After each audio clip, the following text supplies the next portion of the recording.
आज हम लोग का जो टॉपिक है वो है ब्रेक कीवर्ड। ब्रेक कीवर्ड क्या होता है इसके बारे में पढ़ना हमको।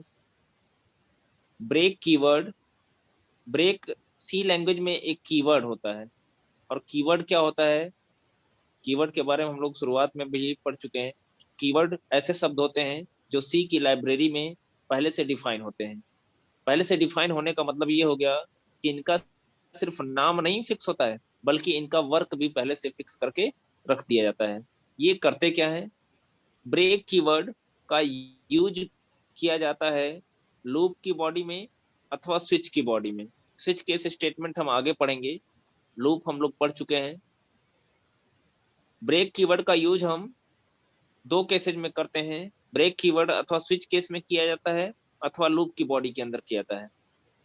जब कभी ब्रेक कीवर्ड किसी लूप की बॉडी अथवा स्विच की बॉडी में मौजूद होता है या एग्जीक्यूट हो करता है, तो करता क्या है कि कंट्रोल को स्विच की बॉडी से अथवा लूप की बॉडी से बाहर कर देता है। जब कभी स्विच स्टेटमेंट के अंदर अथवा लूप के अंदर मौजूद ब्रेक कीवर्ड एग्जीक्यूट करता है, तो करता क्या है, कंट्रोल को स्विच की बॉडी से अथवा लूप की बॉडी से बाहर कर देता है। इसके पहले आपने लूप पढ़ा, तो लूप में आपने देखा कंडीशन जब फॉल्स हो रही थी तब कंट्रोल बॉडी से बाहर जा रहा था। लेकिन अगर लूप के अंदर ब्रेक कीवर्ड का यूज किया गया है और वो एग्जीक्यूट कर जा रहा है, तो लूप की कंडीशन फॉल्स हो या ना हो कोई फर्क नहीं पड़ेगा। वो कंट्रोल को तुरंत ही लूप की बॉडी से ट्रांसफर कर देता है। जैसा कि मैंने बताया कि इसका उपयोग सिर्फ दो केसेज में किया जाएगा, दो जगह पे किया जाता है ब्रेक कीवर्ड का, या तो स्विच केस स्टेटमेंट के अंदर अथवा लूप की बॉडी के अंदर। इस पे आधारित एक एग्जांपल हम लोग देखते हैं।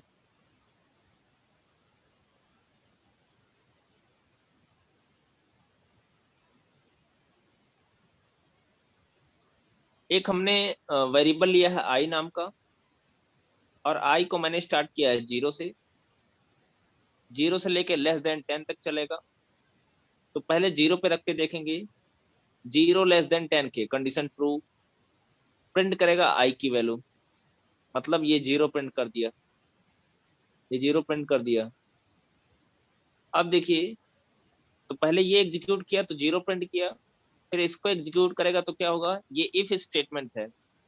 और जैसा कि हम जानते हैं कि इफ के अंदर कंडीशन दी गई होती है, यहाँ पे कंडीशन क्या है, इफ आई की वैल्यू अगर बराबर होगी 5 के तो कंडीशन ट्रू होगी। अगर हम आई की वैल्यू आई की तुलना करते हैं 5 से, आई के अंदर जीरो है, जीरो बराबर है 5 के, जीरो 5 के बराबर नहीं होता, तो इफ की कंडीशन फॉल्स हो गई। इफ की कंडीशन फॉल्स होने की वजह से अब ये ब्रेक कीवर्ड एग्जीक्यूट नहीं करेगा। ये ब्रेक कीवर्ड एग्जीक्यूट नहीं करेगा, क्यों? क्योंकि इफ की कंडीशन फॉल्स हो चुकी है। तो अब होगा क्या, इस ब्रेक के नीचे से, लेकिन इस लूप की बॉडी से बाहर नहीं जाएगा, इस बात का ध्यान रखिएगा। क्योंकि अभी ना तो कंडीशन फॉल्स हुई है, ना ही ब्रेक स्टेटमेंट एग्जीक्यूट किया है। जब इसको एग्जीक्यूट किया तो ब्रेक के नीचे से, लेकिन ब्रेक के नीचे से निकल जाएगा, आई को बढ़ाएगा, आई में 1 हो जाएगा। 1 इज लेस देन 10 के कंडीशन होगी ट्रू। फिर प्रिंट ऑफ एग्जीक्यूट करेगा तो प्रिंट करेगा 1, यानी अगली वैल्यू प्रिंट किया 1। अब फिर आके चेक करेगा, इफ आई इक्वल इक्वल 5 के, तो इस बार आई की वैल्यू 1 है, 1 5 के बराबर नहीं होता है। फिर कंडीशन फॉल्स हो गई तो इस बार फिर ब्रेक एग्जीक्यूट नहीं किया, फिर जाएगा आई की वैल्यू बढ़ाएगा, आई 2 हो जाएगा, 2 < 5 की कंडीशन होगी ट्रू। फिर प्रिंट ऑफ एग्जीक्यूट किया तो प्रिंट किया 2, यानी इस बार ये 2 प्रिंट कर दिया। अब फिर आके चेक करेगा कि इफ आई इक्वल इक्वल 5 के, तो आई की वैल्यू 2 है, 2 बराबर है 5 के, बराबर नहीं है, कंडीशन होगी फॉल्स। फिर ब्रेक छूट गया, फिर आई की वैल्यू बढ़ाएगा, आई में हो जाएगा 3, सॉरी हाँ ठीक है, 3 < 10 के कंडीशन होगी ट्रू। प्रिंट करेगा आई की वैल्यू, यानी प्रिंट कर दिया 3। फिर आई की वैल्यू बढ़ाया, हो गया 4, 4 < 10 के कंडीशन होगी ट्रू। प्रिंट करेगा आई की वैल्यू प्रिंट करने का मतलब प्रिंट कर दिया 4।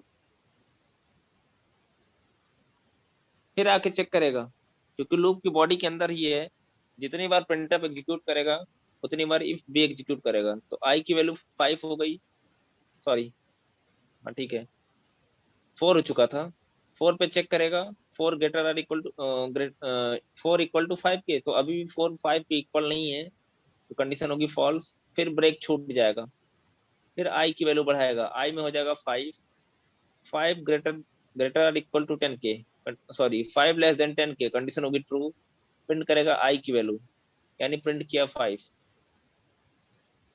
5। अब आएगा चेक करेगा, इफ आई इक्वल 5 के, तो आई की वैल्यू इस बार 5 मिल गई, 5 5 के बराबर हो गया, कंडीशन होगी, कंडीशन हो गई ट्रू। अब ये ब्रेक एग्जीक्यूट करेगा, तो ब्रेक जब एग्जीक्यूट किया तो ये तुरंत क्या करेगा, कंट्रोल को ट्रांसफर कर देगा, कंट्रोल को ट्रांसफर कर देगा कहाँ पे, लूप की बॉडी से बाहर, यानी अब कंट्रोल हमारा सीधे यहाँ आ जाएगा, लूप की बॉडी से बाहर चला आएगा, ये तुरंत कंट्रोल को बॉडी से बाहर भेज देगा, बॉडी से बाहर भेज देगा।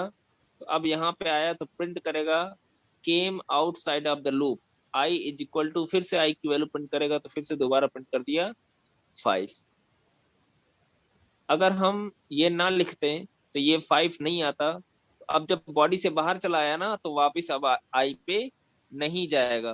तो ब्रेक कीवर्ड ने क्या किया, ब्रेक कीवर्ड जैसे ही लूप के अंदर एग्जीक्यूट हुआ, तुरंत कंट्रोल हमारा बॉडी से बाहर चला आया, जबकि जबकि इसके पहले क्या होता था कि लूप से बाहर तब आते थे जब कंडीशन फॉल्स होती थी, और अभी देखिए आई सिर्फ 5 तक चला था, कंडीशन अभी लूप की फॉल्स नहीं हुई थी, लेकिन इसके बावजूद चूंकि ब्रेक स्टेटमेंट था लूप की बॉडी के अंदर, इसलिए ये जब एग्जीक्यूट किया तो कंट्रोल को ट्रांसफर कर दिया लूप की बॉडी से बाहर। तो अब तो इस तरीके से ब्रेक कीवर्ड का यूज हम कर सकते हैं। अब ब्रेक कीवर्ड कब यूज करेंगे वो डिपेंड करेगा प्रोग्राम की रिक्वायरमेंट के ऊपर।